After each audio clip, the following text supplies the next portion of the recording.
computer.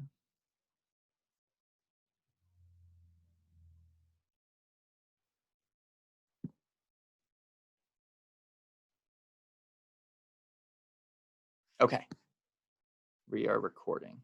Sorry about that, guys. Thank you, Rob. Thanks for reminding me. All right. Back to the shared screen. Okay, I also listed all the run drills that we would do. And when you come to track, we always do like a little 10-minute warm up, usually on the upper 2 laps, give or take. If you're a little faster, you might go extra, but about 10 minutes of running.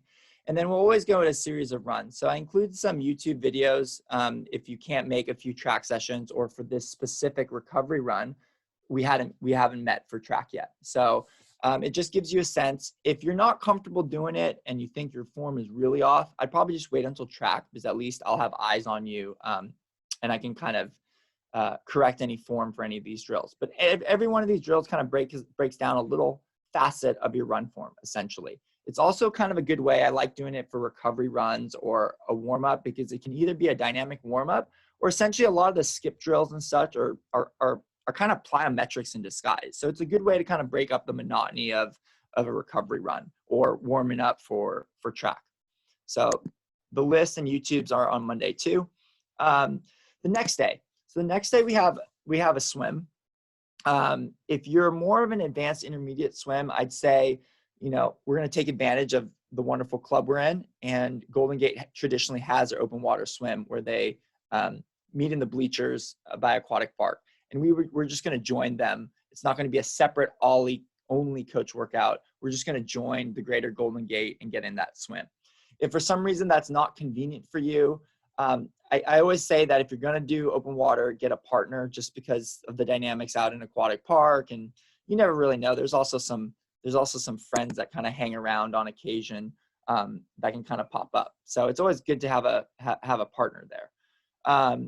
But you do have a swim on your own as well.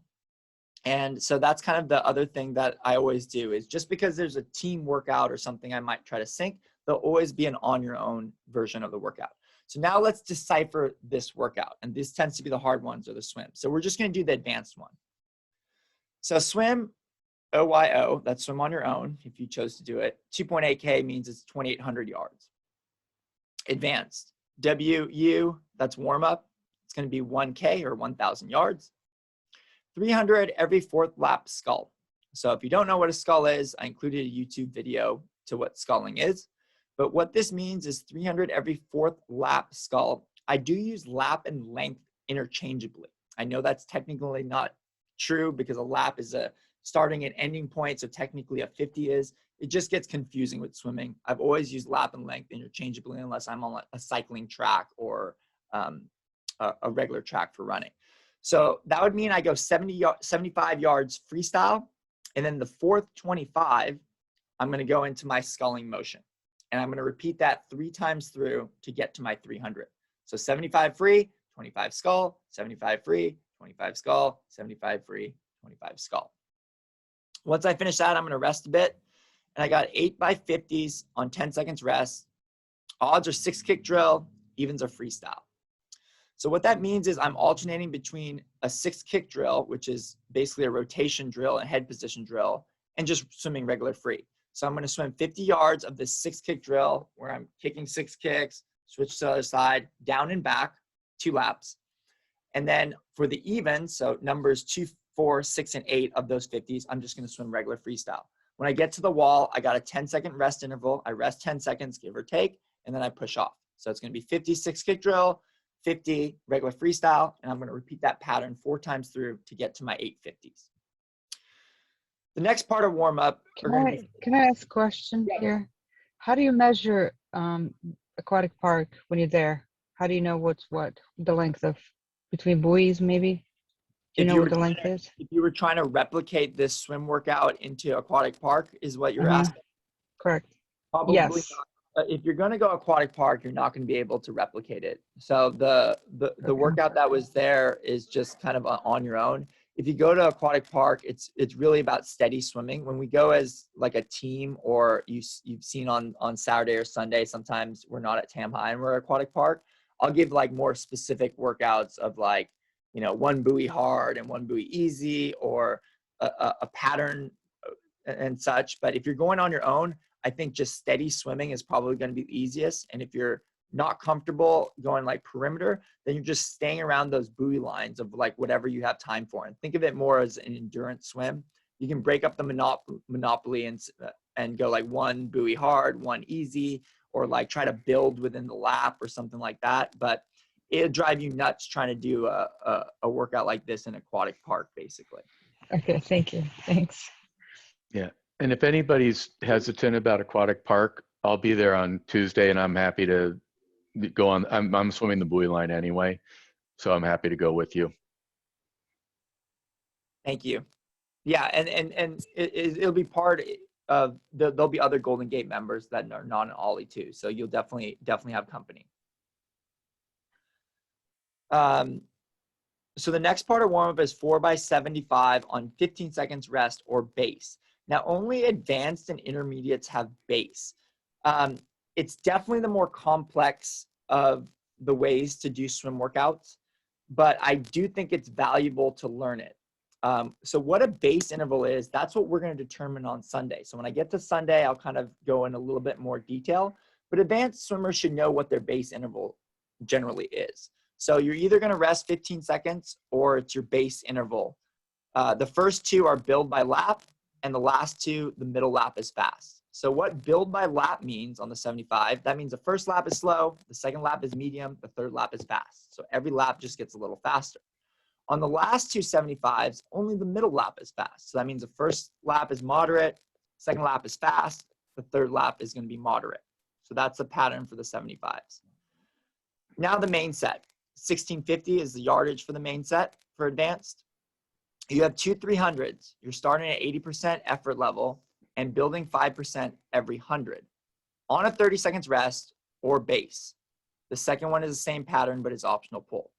So what that means is out of these 300s, my first 100 is going to be steady, moderate effort, 80%. The second 100, which I'm not resting for, I go straight into, is going to be at 85%. And the last 300, last part of the 300, the last 100 is going to be at 90%. I rest 30 seconds, or if I know my base interval, then it's just going to be on that base interval. Like I said, I'll address that come Sunday's workout of this week. Then I got 4 150s on 20 seconds rest or base plus 10. So I'm adding 10 seconds to my base interval. The middle 50 is fast, so about 95% effort. If it's not specified, the first 50 and last 50 is just kind of a moderate effort, but I'm focusing on that middle 50.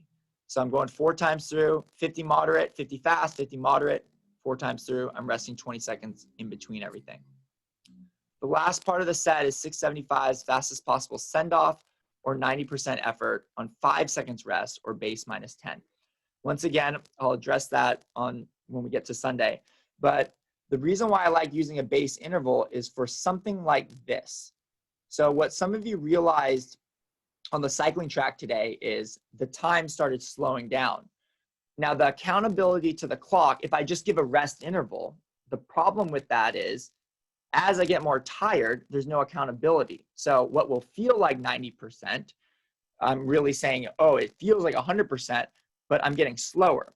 With the clock, it just doesn't, in the pool, the clock just doesn't lie. So say this 75 I determine is on a 2-minute base or a minute 30 for every 75 that you do.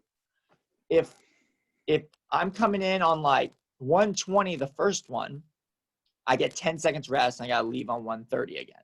Second one, I come 122. So I got 8 seconds rest and I got to go. If by the last one I realize I'm coming in on like 132, that means I'm just completely missing the interval. And so that way you get a little bit more sense of pacing and you have kind of a built-in mechanism to A, not go out so hard, but also to B, to keep you accountable if you start slowing down. So that's why I like using the clock versus a rest interval, because you use a rest interval, chances are I'm just going to get slower and slower the more tired I get. This keeps a basic level of accountability. And then you have 350s cool down at the end. Okay. What does FPSO? Fastest Oh, possible. the fastest possible send up. Okay. Yeah, I'll get into that on when we get to Sunday of this week. So Wednesday is I'm always there on Wednesday. That's one of the coach workouts.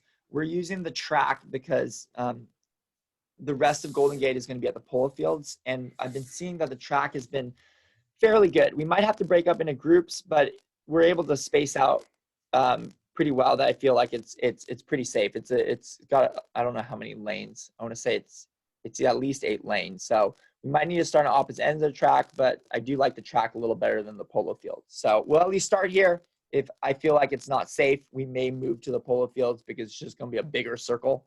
But you're able to do a little bit more on the track. So the track. So we meet at 6:45 in the bleachers closest to the main entrance. So that's on the east side of Keyser. So if you ever have watched a football game or soccer, that's the main entrance. If you haven't, just think opposite side of the beach end. So closer to Kezar Pub, essentially. So like I said, we'll usually do a 10-minute, and this is meant to, if you want to do it on your own, that you have an option to kind of do on your own. But you have 10 minutes warm up. We do drills together and 2 laps worth of striders. Stride the straightaways, jog the turns. So what is a strider? That's essentially what you guys did today with that spin up. But this time I don't have a gear telling me kind of what to do. So what it is, it's the exact same pattern.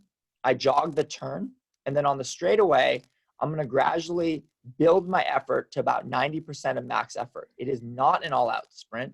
It's just comfortably quick. And then that strider includes a deceleration the rest of the 100 meters. So it's gradually build to 90%, right around a little bit middle of the straightaway, a little bit past, so about 60 yards in. And then the last 40, I gradually decelerate. Okay? So it's just meant to kind of rev your car engine, get a little neuromuscular stimulus, but nothing that would like tire yourself out. So if you're tired after these striders, probably went too hard, because it's meant to be the final piece of warm up just to get your heart rate up. Main set, 4x150 meters or about 1 minute uphill. So pick a hill that's 4 to 6%. So this is meant for on your own. We'll do actually a different workout than what is written here. But the reason why 4 to 6%, anything over 6% are approximate. If you think your run form changes and I bend over at the waist and it looks like I'm swimming on land, that probably means the hill is just a little bit too steep.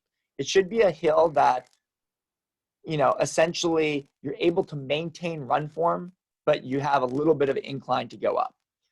You're building from PE5 to PE7 or tempo to 5K every 50 meters. So PE5, the PE scale that I sent, like 1 is I'm laying in bed and 10 is like an all-out sprint. So 5 is kind of what you started that cycling workout today. I could comfortably hold it for a while. It's borderline conversational. It shouldn't be a very comfortable conversation, but if I absolutely have to, it'd be a labored conversation. And then you kind of build your effort to PE7. The reason I use PE for those, that's the problem with heart rate. Heart rate has a data lag. So something that's really short, it takes too long to get your heart rate up. So you got to also peg heart rate to your perceived effort. The main set is 2x10, that's 10 minutes, tempo, or PE5 or zone 3. That's a long enough interval that you can keep it in a heart rate zone with 3 minutes easy between. So that means I'm going 10 minutes at this tempo effort. So PE5, just nice and steady. I'm resting for 3 minutes. And then I do another 10 minutes at tempo and I rest for another 3 minutes. Once I finish that, I'm going into another 2x150s that are essentially the same as above, where I'm building from PE5 to 7. So every 50 meters, I'm just winding it up. And you have a 150 meter jog in between or back down the hill if you're doing it on a hill as your rest interval. And like I said, if you're coming to track, it's going to be completely different. What does tempo mean in this context? So because you said it goes up to tempo. Yeah, so tempo is going to be, in terms of run terms, we'll get a better sense of it when we're on the track, but to break down the terminology for running only. PE4 or zone 2 is kind of your endurance. So that's like your long run. It should be conversational. Any faster, you're kind of defeating the purpose of it, because every workout has a purpose. So long runs, you're thinking, I'm trying to build endurance. Who is doorbelling?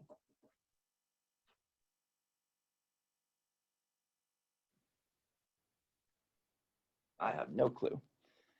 Anyway, tempo is going to be in between your half marathon and 10K race pace, essentially. It should be like 3 if you're using power or heart rate. If I go 20 seconds per mile faster, that's now my 10K, or right around threshold. That's PE6 on a scale of 1 to 10. That's zone 4. Another 20 seconds faster from that 10K would be 5K. And that's like zone 5A if you're using heart rate, regular zones if you're using power.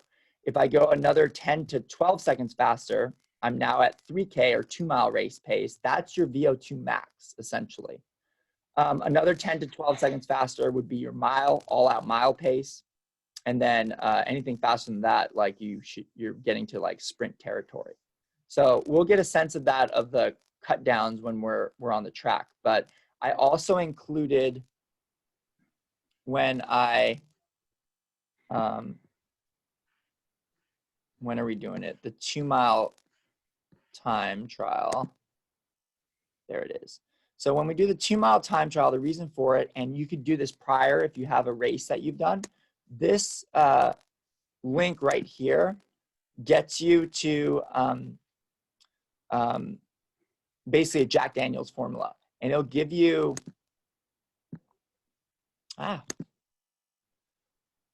if I plug in a race that I've done, you're going to say the distance. Here's the link. Oh, they changed the link.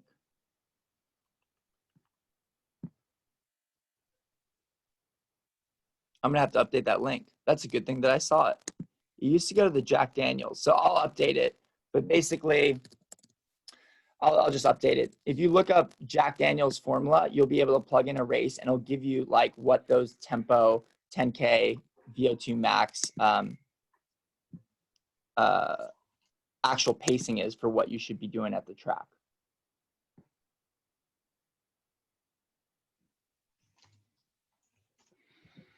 That's a good thing I saw that. Okay, moving on. So we got that. Like I said, Morgan strength you can do on your own. So Saturday, we have our team ride. So we're meeting at 9 a.m. at Sports Basement. Should be the longest ride you've done by about 10%, give or take. I'm not as picky with cycling because in terms of injury, you can go a little bit less conservative than running. If it's like, 15% or even 20% longer than your longest in the past month, that'd be okay. So we got a few ride options. Like we've got a lot of captains and I'm very grateful for it, but don't rely on the captain. So just know that every ride comes with a Strava or ride with GPS. You can download that directly into the Garmin. That's why I give the links. So for the beginners, we have a 27-mile loop. And I don't know, every year is a little different. From what I saw, we might have a even beginner light version. But basically this route will take you from Sports Basement to Corte Madera and back, but it's an out and back. So if someone's not comfortable crossing the bridge, we might do skills. Basically that goes out to like, Fort Point or the Hopper's Hands, and just kind of go back and forth. But there's a few options that we might do. But the beginning ride, is 27 miles, but it's out and back and can cut it short. There will be a leader, and there usually is an end person, but depending on the size, because we do have a little over 30, it can be hard to kind of keep people together. So just know that you have a link here, and you can download this directly into your Garmin.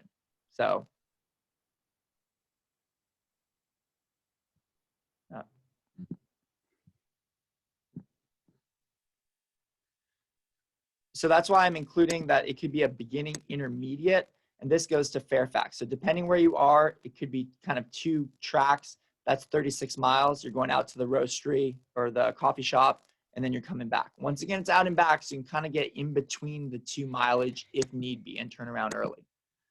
And then the advanced, they're going 48 as the longest, and that's out to Woodacre and back.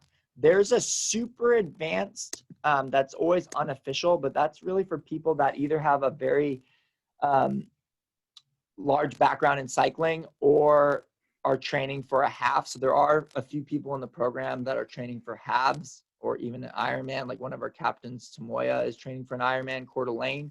So she'll be in charge of this like super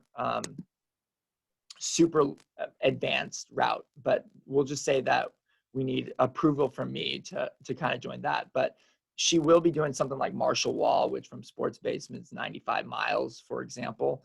But she'll have a longer version usually on most weekends that are longer than this. Okay. So Sunday. when there's multiple workouts on one, sorry. Yep, go When ahead, there's Noah. multiple workouts on one page, when there's multiple workouts on one page, that means that we should choose which one to do, even if they're different kinds of exercises, or we're going to do all of them. Yeah, so that's something I wanted to cover at the end, but we might as well address that now. So actually, no, let me hold that for a sec, because I'm going to go on like what the priority workouts are and how to decide if there's multiple workouts of like what the priority is, and then based on your background. Okay, let me just get through this Sunday workout so we get through the full week. So this is that base interval that I was talking about. So I'm going to decipher through this piece by piece and then tell you what this quote unquote base interval is. So we're going to sign up for that 10 a.m. But like I said, there's a lot of you. So if for some reason there's over 16 lanes, I believe. So if over 16 of you, it's going to kind of go into that 9 a.m. So the unfortunate part about that is there'll be a gap between the 2 workouts. So definitely try to sign up for the 10 first. And if not, then you'll have that 9, and then you can eat and chill out for an hour. But that's the best we can do because it mandates 1 person per lane right now. So ideally 10 a.m. I'm going to go through the advanced first. So advanced 2.5K means it's 2,500 yards. Similar pattern, except this is not every 4th lap. This is every 3rd lap is skull. So what that means for that 300, that's 50 swim, 25 skull, 50 swim, 25 skull, 50 swim, 25 skull, 50 swim, 25 skull. So 50 swim, 25 skull, 4 times through to get through my 300. Then I got 850s. Odds are closed fist free. Evens are free on 50 seconds. So closed fist free is just swimming with closed fists, really initiating that catch, getting the feel of the water with the forearms. And evens are regular freestyle where I have all my fingers. I'm just resting 15 seconds in between everything. Next, last part of warm up, I have 825s. DES is descend 1 through 4, 5 through 8 on 10 seconds rest, or on 30 seconds if you know your base interval. Descend 1 through 4, 5 through 8. What does that mean? So that means I'm descending the times. That means my effort level is getting faster. That means the first one and the 5th one are the slowest, and the 4th and the 8th one are the fastest. So I'm resetting at number 4. So if you want to think of it, it's slow, medium, medium, fast, and then fast. And then I reset again, slow, medium, fast, medium, medium, fast, and then fast. So time should get faster. So I'm looking at it, say it's on 30 seconds. That means the first one, I'm going to go easy. I'll come in on 25 seconds. That means I got 5 seconds rest, and then I got to push off the wall and go. The second one, I'm going to go 23 seconds. I'm descending. So that means I get 7 seconds rest, and I push off the wall. The third one, I'm going to go 20 seconds. I now get 10 seconds rest, and I push off the wall. The last one, I feel good. I'm going 15 seconds. That means I got 15 seconds rest, and then I push off the wall. And then number 5 is easy. So I come back in on 25 seconds. I get 5 seconds rest, and then push off the wall. So you can see how that interval kind of keeps you a little bit more honest if it was a 30-second interval for those 25s. So advanced, you're doing 1,000 for time. So that's 40 laps, or if I broke it up in my head, I'd probably do it as 2 500s for counting purposes. You're going to add 10 seconds to your average and pick the 5-second increment that is closest to that number. So if your average is 111, so say I average 111 for every 100 yards that I swim for my 1,000. My base interval is 120. If it's 112, it's still 120. But if it gets to 113, it's 125. So once I get tighter than that 8 seconds, it basically means that once I get to like say 115 or 116 is my average, I can no longer do 120 because I'm not going to get enough rest because I'm going all out for 1,000 yards. So once we do that 1,000 yards, or for intermediates, it might be 500.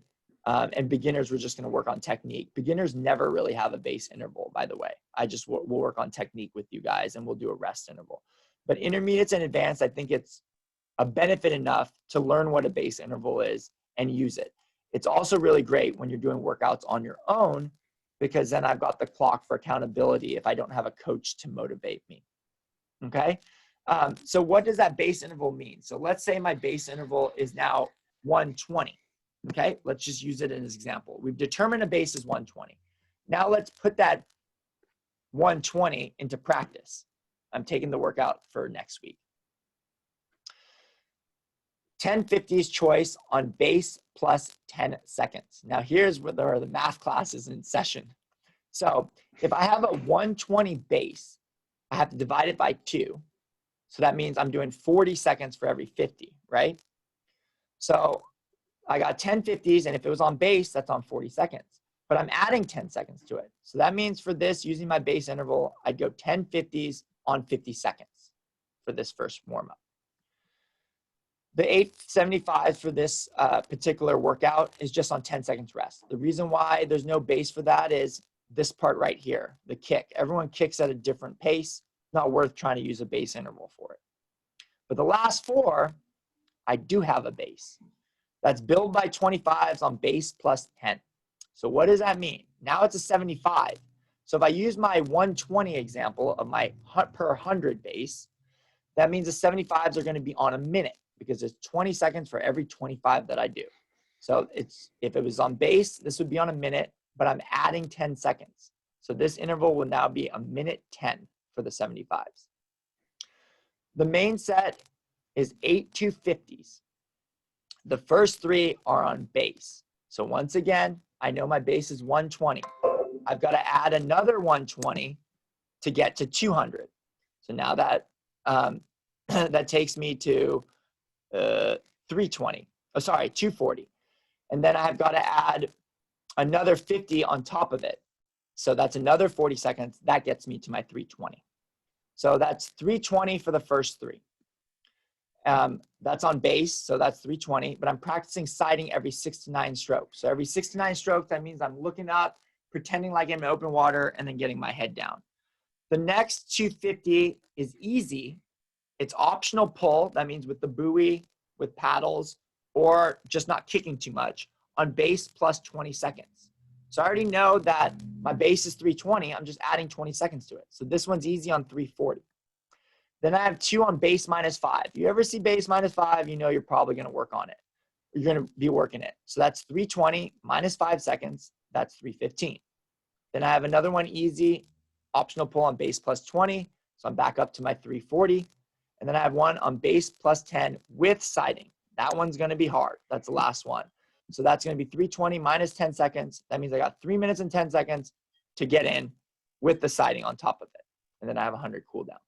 So I know it's really complicated with the math. So all I would do basically is I would take this workout and I would literally start writing in base. And then I would put in parentheses 320. And then I would have the numbers down if I was to do the workout on my own.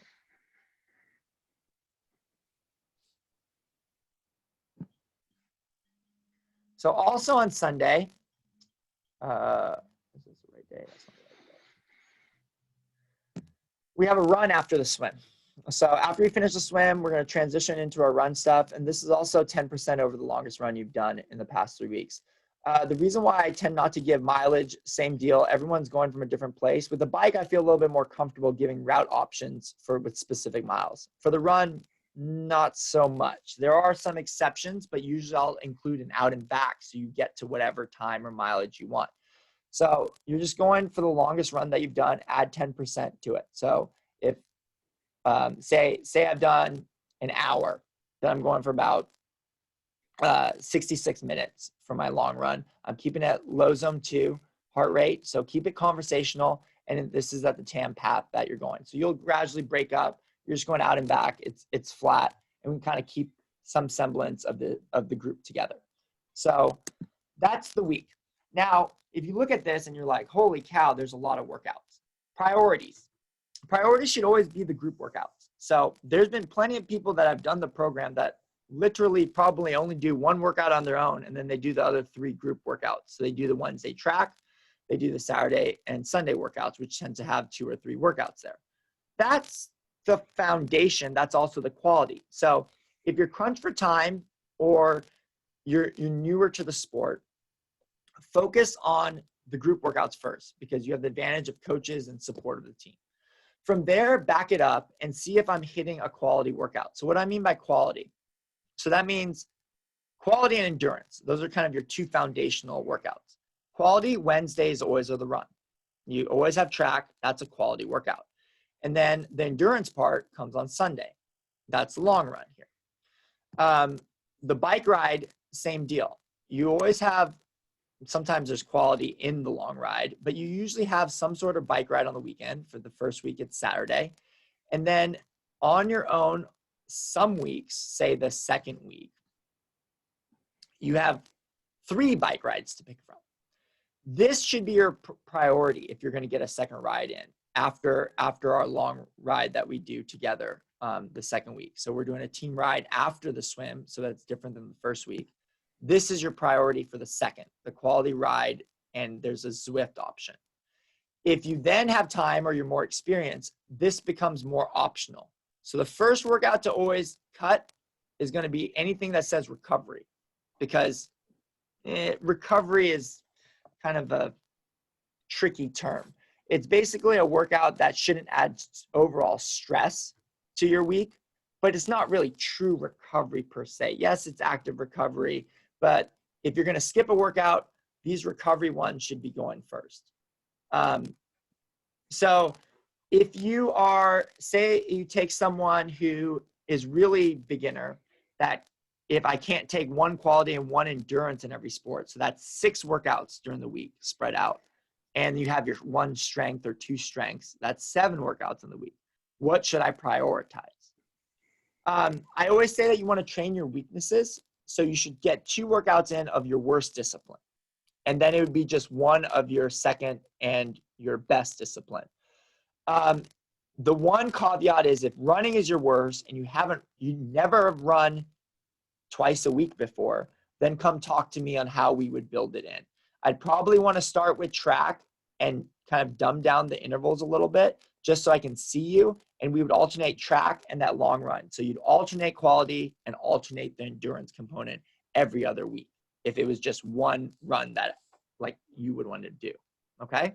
The same would go for biking. If I never biked before and I'm just starting with 1, you would alternate a kind of a quality and the team ride. For the most part, there's quality in the team ride. So if biking, you only bike never really biked, or you only bike once a week, just start with our team ride, and then we'll work on adding the stuff.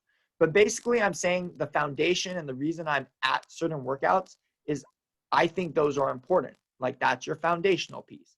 And then you're just dressing on top of the foundation, essentially, with the other workouts. Okay. So if there's any specific questions, we can kind of go over where to start. But there are very few people, like I would say less than 5%, that follow this plan to a complete T with every single workout. It's a lot.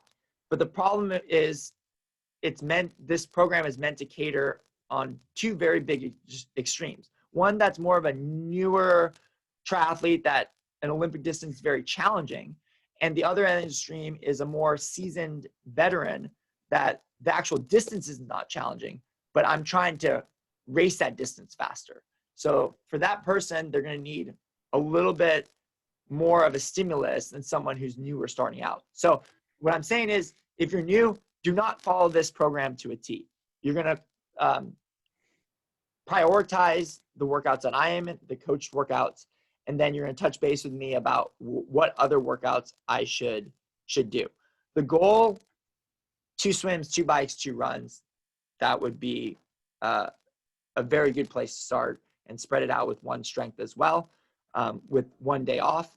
And then gradually build from there, an additional discipline, and don't go from like 2 workouts in every discipline to 3 workouts in every discipline. It would go 2, 2, 3, and then 2, 3, 3, and then eventually 3 workouts in every discipline, for example. So those are kind of case by case basis, and that's kind of what I'm here for. I trust the captains as well. They have a lot of experience with this sport to kind of guide, and they've been in your shoes.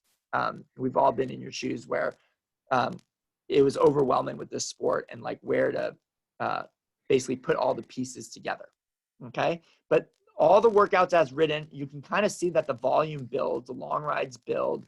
It just keeps on building until we kind of taper the last 2 weeks. So that's kind of the lingo and kind of going over the week. I'm sure there's going to be questions. So it'd be good for you guys just to kind of get through some questions, but I'm going to stop sharing this screen and we'll kind of open up the floor right now.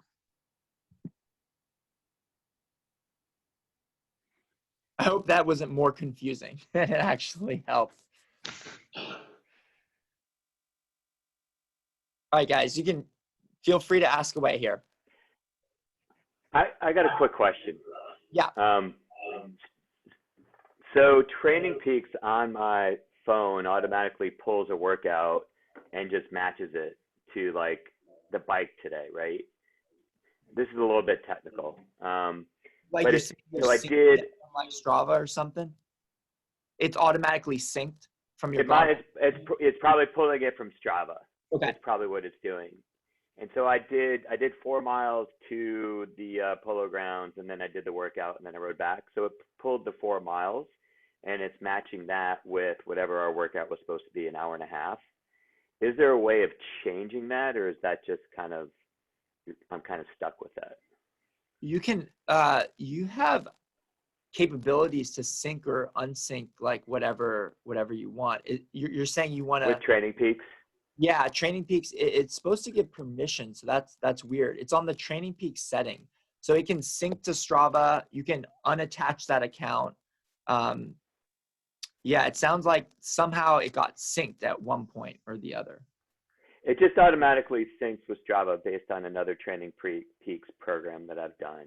And it always takes the first workout in that discipline. So if I do 2 bike rides, it's going to take the first one and match it with the workout. So maybe the solve is not to do an automatic matching. Is there a manual matching? Yeah, you would have to manually upload the file at that point. Otherwise, It's just going to automatically sync it. So it's automatically going to take the first, and there's no way to change that as far as you know. As far as I know, that's going to be that's a lot more technical than and kind of the first. Okay. So TrainingPeaks, usually it's a small company. I've emailed their customer service and they get back to you. So I would just email there's like on your account, there's like a help button and you can email a ticket and they will get back to you. All right.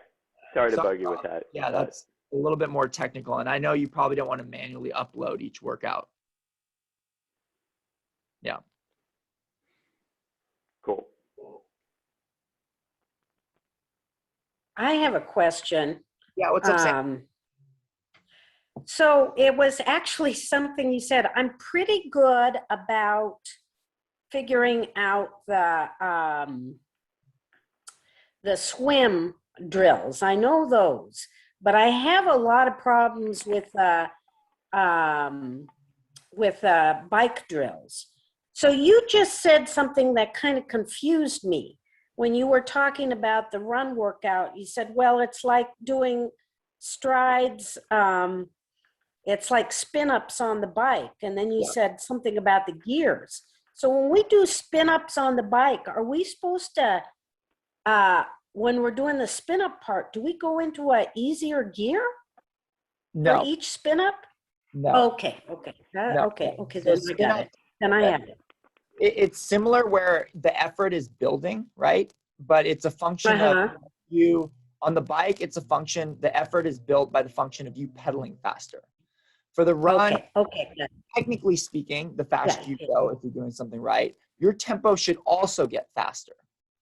Okay. So it's similar to the bike, but there are some people that will just like elongate their stride because running has that added dynamic where it's tempo with stride. I get it. So as you get faster, your stride tends to open up as well. As long as you're not landing in front of your center of gravity, that is a good thing as well. So you also have length, where a spin up, I'm not changing gears. So I'm not changing the ratios as width. There's a secondary component with the length of the stride, basically. Okay, that's what I thought, and then I was a little confused. When you Yeah, said- sorry about that. Yeah. So I have a question. How much does the workout change week to week, or the whole schedule change week to week? Are the slots the same, but the volumes will increase, or I guess I'm just trying to sort of wrap my head around the schedule. Yeah. Noah, do you have it? I've updated, you have it on TrainingPeaks, like the full 10 weeks, right? Yeah, but I'm in that overwhelmed state that you kind of mentioned where I'm just Shoot, I struggling made it to worse. understand anything. So Yeah, so the week is, here's the basic stuff to the week. Wednesday never changes. That's always a quality run day. Monday, depending on what you do on the weekend, could be a quality bike day. It could also be Tuesday, but you also always have Tuesday as an open water swim option. That never changes. The strength can get moved to any other day. So if you do a quality bike, you need 2 active recovery or easier days during the week. That's just a rule of thumb. Nobody's going to train 6 days in a row hard or 7 days in a row hard. So typically the recovery day either comes on Monday after the weekend or Tuesday with just that swim. That's your active recovery kind of body weight only day. So Monday or Tuesday is easy. And then Friday tends to be the other easy day to gear you up for the weekend. So that's kind of how the week is split up.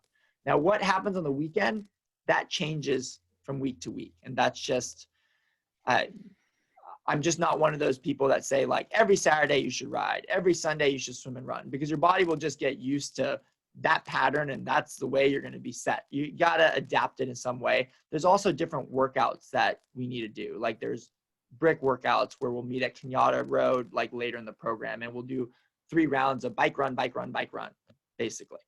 I think that there's value in not just running after swim. A lot of triathletes just will do rides on Saturday and they do swims and runs on Sunday. Well, that's great. That also is not the order that you do a triathlon in.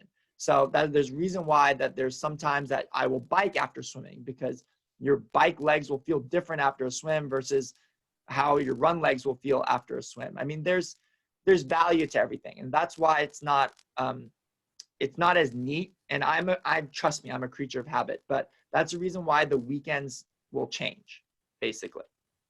But you have similar patterns during the week. Like, when, like Wednesday will never change. Monday or Tuesday is the easier day. Friday is the easier day.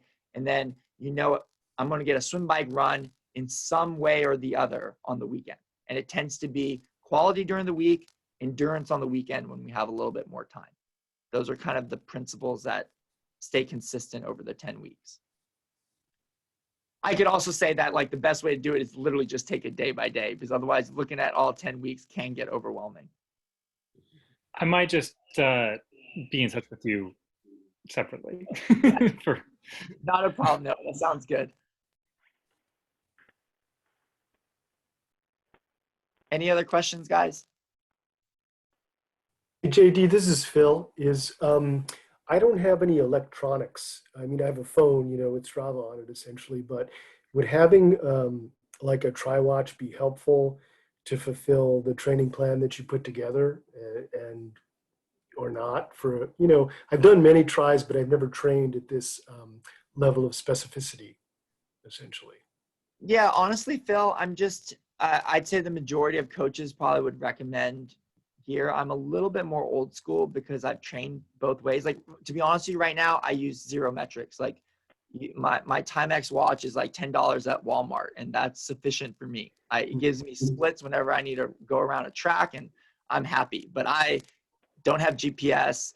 I've trained with Power. I've trained with all the gadgets, and I don't think there's a right or wrong way with it. And any athlete that I work with, I never say that it is mandatory that you have Power in some way on your bike. It is mandatory that you have paddles for the swim. I don't really believe in that. It's meant to kind of give you some options, but I think metrics, that some people can get too tied up in metrics and it can put you in a preconceived box. And sometimes you just need to listen to your body, and your body is in a lot of ways more accurate than heart rate. Now, Power, doesn't have a data lag, and And, you know, it can give a lot better feedback than heart rate, and variables don't affect it as much. So is it more of a useful training tool? I think that's an advancement in terms of metrics, but I think in no way is it necessary to complete this program with any fancy gadgets, basically. So I think if you come to the workouts, you do it, there's no need to really upload it. I mean, if you're on a track, you don't need to look at your Garmin. You're getting 400-meter splits anyway. I'm yelling out times. Like, you can go on your Timex watch and just split it. It all works the same. It's whatever works for you, essentially. Yeah, I think I was looking for an easy solution where, you know, you had this watch that read GPS and all of the other metrics, and then at the end of the workout, it uploaded to TrainingPeaks, and I knew how I was doing. But I Yeah. don't know that it's that simple either. So it is fairly that simple. So that's one of the advantages. If that's something you're looking at, you can literally get a Garmin, and you can, kind of what Rob was saying, you would essentially sync it to your TrainingPeaks account, and every time you would just upload the workout right away, and it would go into TrainingPeaks. You would see the workout. It would give you a TSS score, which is stress score. It would give you that fitness score. It would kind of give you more of those metrics to kind of monitor fitness. So if that's something you want, And to see psychological improvement, or have the psychology of improving over time, which is a great thing. That would show that. Even if I didn't understand all the metrics. Yeah, so I mean, that's kind of what TrainingPeaks has. So it's what is it exactly called? I think it's fitness, form, and fatigue, I want to say, is the 3 metrics.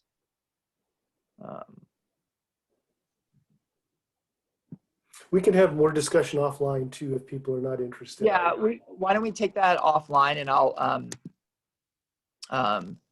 after I stop the recording, and we could just chat for a second when the majority of people leave. If you can hang on for a little bit. Thank you.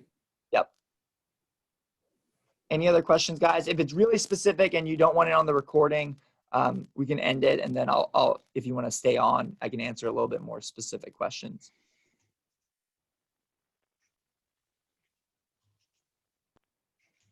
I have a question. I don't have a vehicle, so like for instance, on Sunday we do swim and run. Then like, are there any people who carry all the gear to go to swimming and to run afterwards? Like, has that been any case? So sorry, what was the first part? I didn't hear the first part. So I don't have a vehicle, so I have to bike to Mountain Tame, and then I was just wondering if there has been any people who has done the same, like how they carry the gears, and if so, like what kind of things that I have to carry on with me. Yeah, so that we haven't had an issue in the past. The best way is that's part of the Facebook group. So if you need a ride, usually teammates are good about like if you send a note in Facebook. A lot of people don't have cars in San Francisco. Like, there's no need to. And then to get over to Tam High, there's plenty of people that have bike racks. You know, some of the captains, I know Jen has volunteered getting people over. So if that's something, I would probably not wait until the night before Tam, but you could also reach out if you don't want to bike. There are other people that enjoy biking over because it's added fitness. It gets in mileage, and you know, there's no problem with that. And that way it kind of saves time because I'm getting a longer workout, and it allows me to bike over there. I mean, I usually bike to Tam High whenever I can, because I kind of like biking over there. You know, a nice little hour, 10-minute ride, and you do whatever you want, and then hour 10 back. So in terms of gear, you know, you're going to have a bunch of teammates that do have cars. So you could always put the bag, if we're doing something, act like your swim bag, and you don't need to like worry about it, and then put the bike in someone's car and stuff like that. So that definitely would be an option if you want to do it. And then you would just be carrying your backpack over there, and then grab it out of someone's car, and your bike, and then kind of go back. But it definitely would be an option to kind of keep it over there. We keep the bike and gear when you're swimming just on the pool deck, and then you would just offload it into like a teammate's car for the run portion.